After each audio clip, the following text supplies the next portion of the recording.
Hello, my name's Laura Wainwright and welcome. I work for Total Voice Lincolnshire. We are an advocacy and involvement service.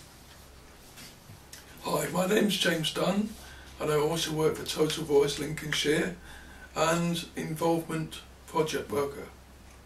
So advocacy and involvement is basically where we are a service where we work with individuals or groups of individuals, and advocacy is all about people having their own voice and making sure that people are listening to choices and decisions that people make. And an advocate's role would also be to support people to understand what their choices are and what their options are, and to support them in making that informed decision for themselves, and also making sure that people in their life, whether that be friends, family, professionals, are listening to their choices.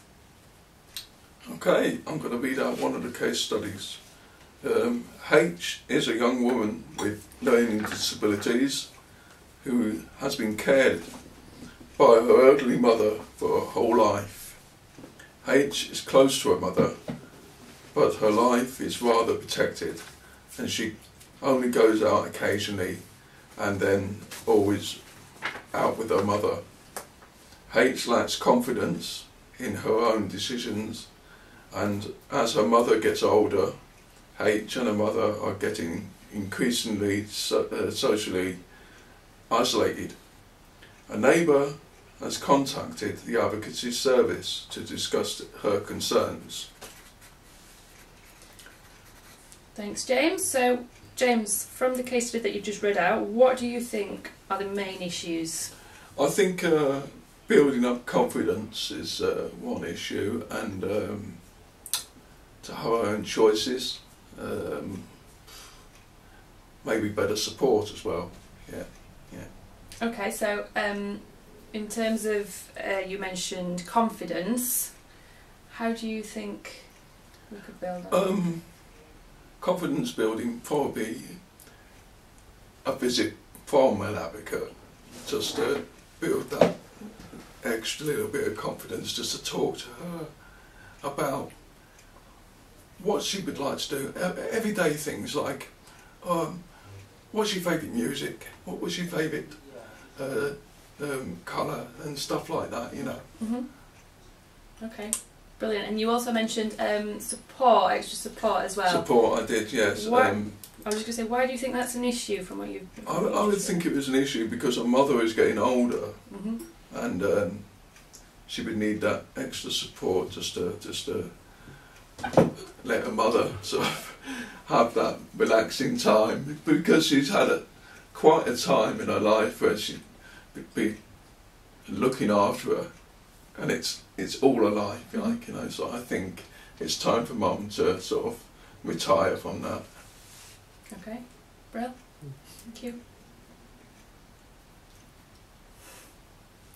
So, from an advocate's point of view, one of the main things that I picked up here was that actually H and Mum might be quite happy with their situation, as it was a neighbour that has made the referral. So I think the first thing to do there would be to approach H and Mum and find out if they actually would like some advocacy support, to look at their options and actually work with both H and Mum around what their choices are, if they're happy, what makes them happy, if there's new things that they'd like to help support them in their life, like you mentioned. You mean new things support, like exploring new things? Yeah.